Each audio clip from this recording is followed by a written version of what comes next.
alaikum and hello. Welcome back to another episode of Inspiration Talks. I'm very excited about today's episode. I have a very special guest all the way from USA.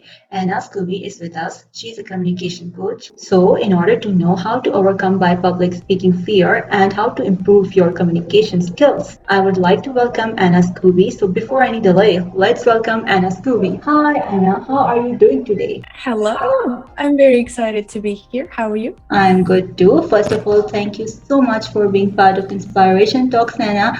I really appreciate it. So before we start, I would like to know how was your early life? What did you study?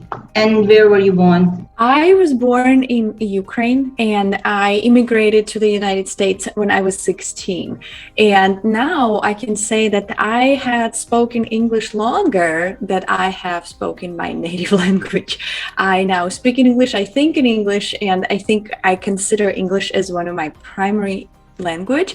Growing up, I went to an art school, so I do have a creative background. In my adult world, in my adult life, I do have degree in business management. I'm working on master's in communication. I have experience in the corporate America and running the corporate world, and I am now a founder of a Project BU. It is a nonprofit educational organization. So that's my journey in the 3 sentences. Okay, so like as you're a communication coach right now, so is this what you wanted to be when you were little? When I was little, I wanted to do different things. At some point, I do remember I wanted to be a teacher, and then somehow it went on the background, and I started my career in management and in the retail, in the corporate world. And then from there, I slowly went back into coaching. I was a corporate trainer for a big part of my career with corporate America. And from there, I guess I remembered my childhood dream that I did wanted to work with children. And I think primarily because of my 2 children, I kind of was pointed in the direction of that is my calling. I love what I do. I think being a coach, I don't think I'm a teacher, more of a helper to help the young kids to get to their greatest potential. So that kind of was my journey when I was searching to what it is that I wanted to do. I realized that training and the teaching kind of got me to where I am now. So how was your first job? Was your first job related to this field? My journey in my workforce started with sales. I worked in sales, and as you probably know, communication was a bigger part of the sale process. I did not know much about communication at the time, and I started to learn. It started to fascinate me that with just the way we talk, the way we present, we can make a difference. We can influence people. And I started learning the communication part of it as I was progressing in my sales career. So communication kind of followed me and became a part of me. And it's something that I am curious about, something that I read a lot about, something that I experience myself. And I totally forgot your question. You started with, can you repeat it one more time? Yeah, it's all right. So, like, how did you improve yourself that time in communication? Like by reading books or by watching videos, or like how?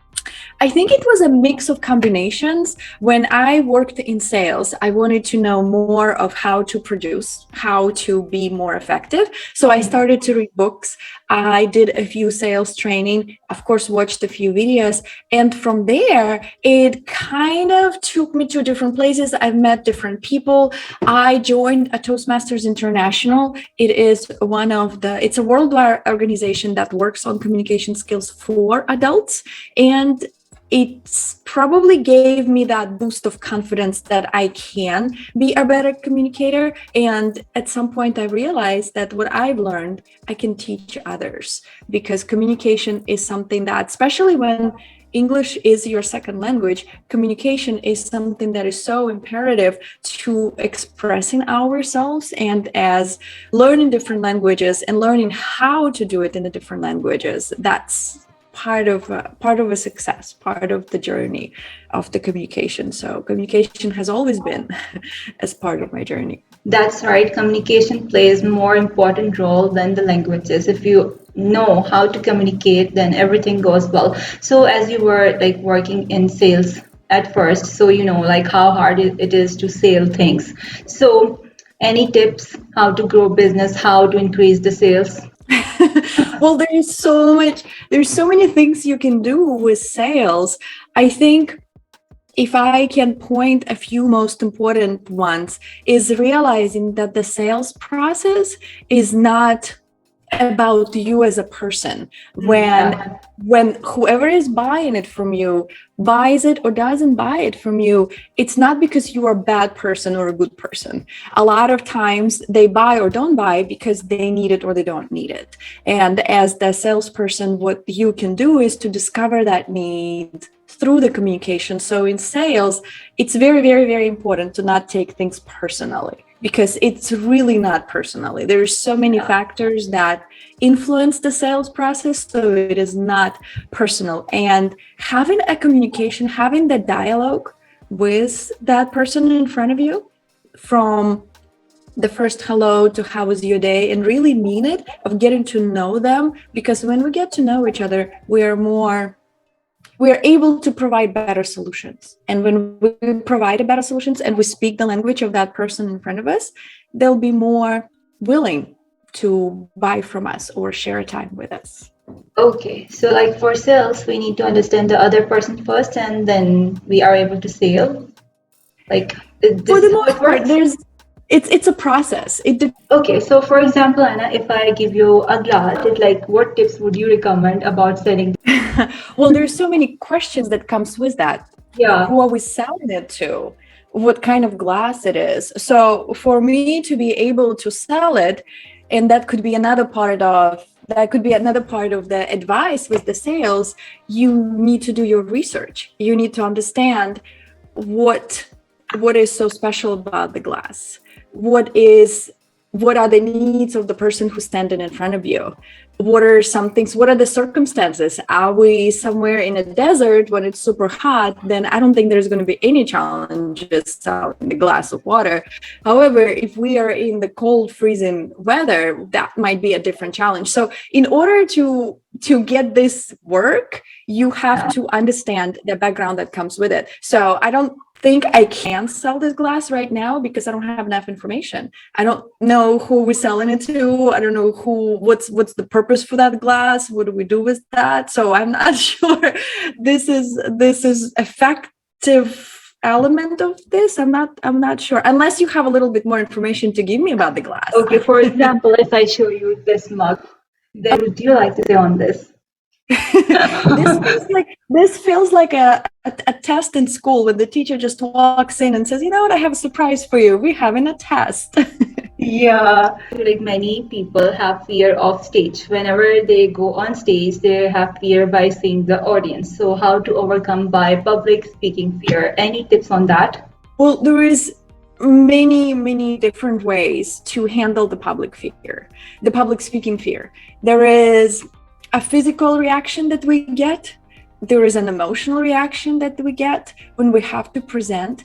The few tips that I can give that are kind of general would be to be prepared. Again, going back to when you walk into an environment where you have to present, you need to prepare and you need to practice. Swinging it, never really a good idea, because when we practice, we establish that routine in our brain where our brain knows that we're doing this and we're doing this and we're doing this. So practice releases that pressure of unknown, of not sure of what's happening. So when you practice in front of the mirror, practice with your friends, practice with yourself, practice by recording to your phone and then listening back to you. So practice is the big part of helping with the fear of public speaking. Understanding your why are you doing this, because sometimes it's an important presentation that you have to get through. So keeping in mind of what's at the end of that presentation, and a lot of times is just I'm going to be relieved, I'm going to feel accomplished, I have done this.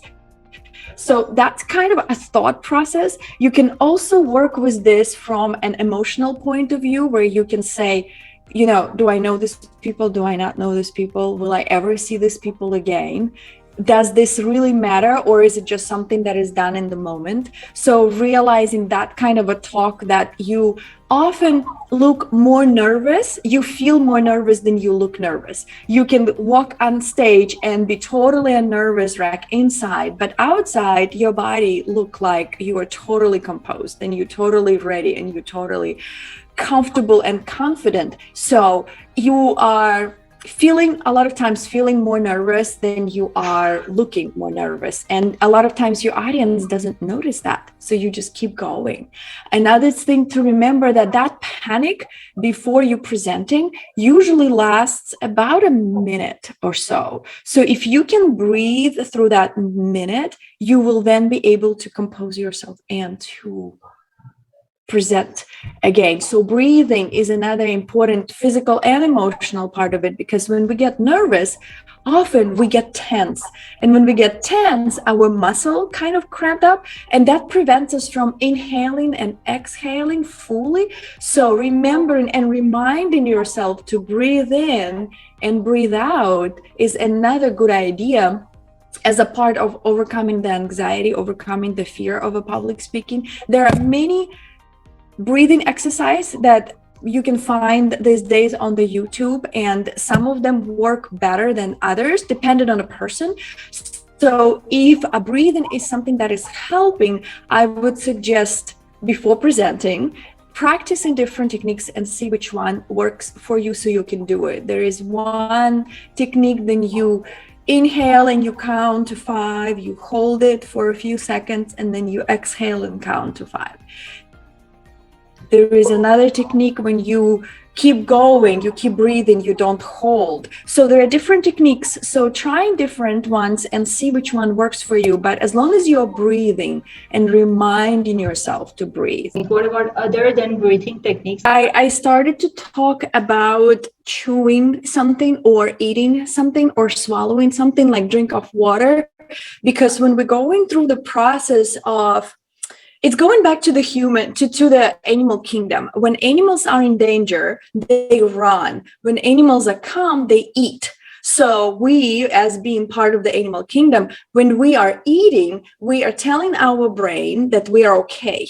So when we are drinking some water or maybe taking a bite of banana or something else, which in this note, bananas also have an element in them that helps with anxiety and nervousness. So taking a bite of the banana and chewing it also helps to relax physically if we are feeling like we are overwhelmed with that. There is another technique that I really like. If you do feel like you are losing your mind and you're really, really anxious and you are trying to get yourself back together to present, think of your 5 senses. So you have 5 fingers. So think about all your senses and count backwards. So think, for example, 5 things that you can smell, 4 things that you can hear, 3 things that you can see. So you go down with all of your 5 senses. It doesn't matter which order you go in, but what this does, it gives your brain an opportunity to get a grip of the moment. And when you start doing the senses, you don't have to do it out loud. You don't have to show the fingers. You can have it in your pocket and you can go for 5, 4, 3, 2, 1, and kind of bringing yourself back, counting down the senses, things that you can see, hear, taste, smell, and touch. There are many other techniques. The ones that I've mentioned earlier was to practice. Practice does make a difference with the nervousness, and realizing that often we feel nervous, but we don't look nervous. So our audience doesn't know that we are nervous, and therefore they are not there to get us. They're really not. A lot of times with the fear of public speaking, a lot of times people in the audience are thankful for you to be presenting so they don't have to.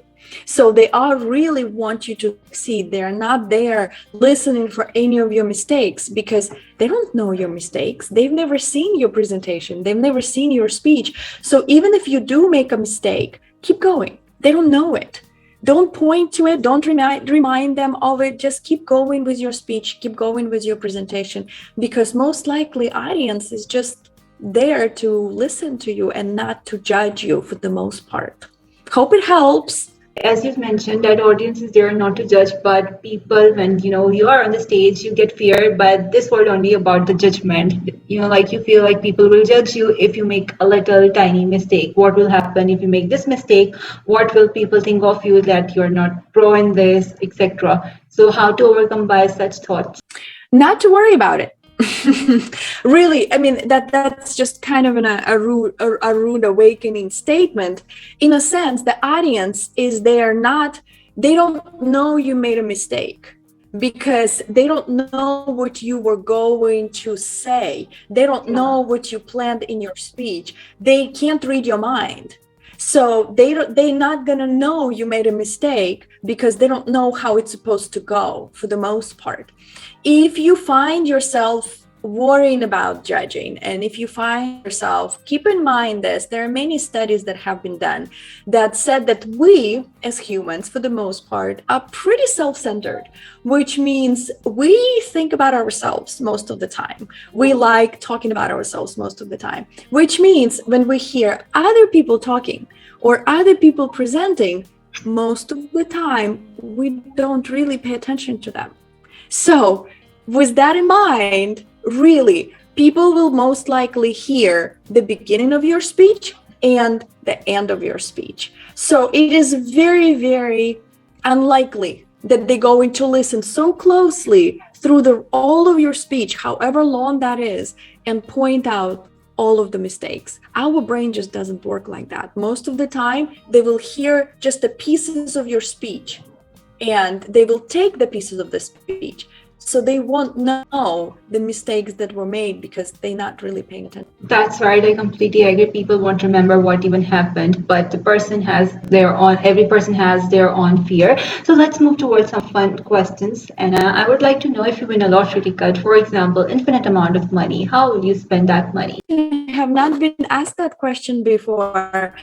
I do like traveling. I want to see as many countries, as many places as it is possible.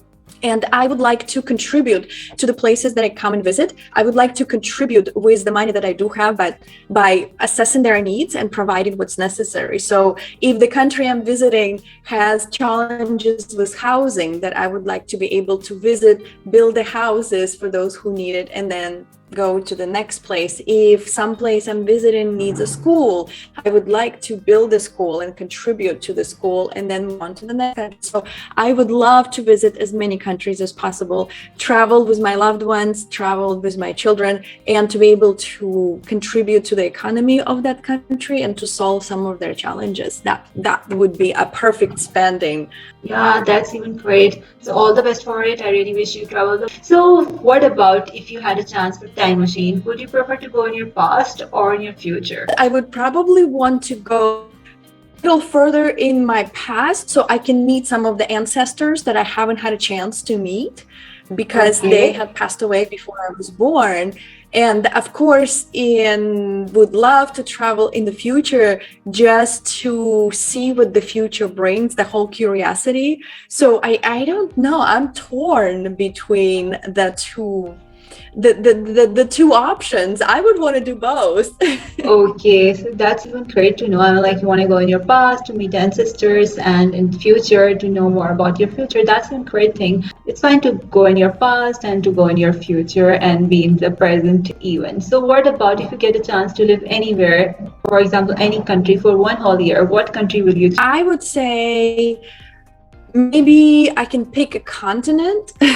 Okay, sure. I would love to explore Europe. There are so many little tiny countries that we haven't even heard of, like Croatia, tiny little place with the beautiful beaches, with the beautiful water, with the beautiful weather. So I would probably want to explore Europe and visit the old towns, the small towns. I'm not big into the touristy places. I like the local exploration. I like stories. I like walking around narrow streets and learning about the history of the buildings. So I would probably explore Europe and different foods, different traditions, different places, and the small little towns. That's great choice. I'm like Europe is really amazing place and there is a lot to explore. There is food and tourism. Wow, awesome. So does anyone inspire you in life? There are many people that inspire me in life. I have my parents, I have my friends, I have public figures that I look up to.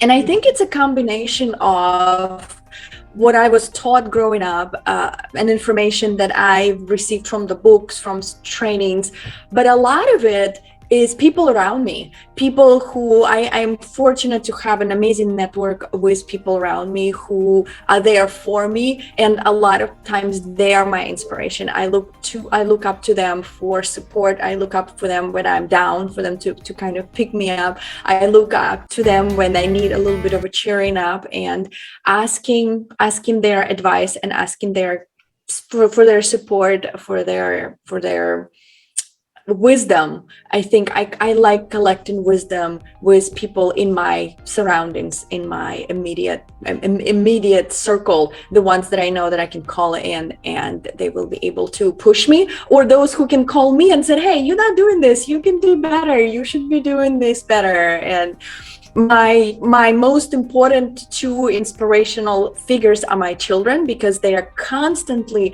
pushing me outside my comfort zone for me to be a better person, for me to be a better mom, for me to be a better woman, for me to just be a better overall human. And both of them are constantly, you know how the kids do, they constantly push your buttons. So my two sources of the greatest inspirations are my two kids. Okay, that's great to know. So where do you see in coming years? What are your future goals? My future goals is to take my classes. I teach some of my classes online. So my true goal is to put my classes online, more classes online, and travel. I want to show the world to my daughter. I want to take her to different places, to different countries. So I want to be able to make a difference in the youth life with my classes, and at the same time travel and experience life and show her all the cool places around the world. So what advice would you like to give? So many things, I guess. From what I understand, it's an inspirational talk, right? Yeah. So the one big advice I would give to your audience is to never stop wondering, to have that curiosity, and instead of saying good or bad, right or wrong, go for, I'm curious. How is it? How does this work? How do you see this? How does this look?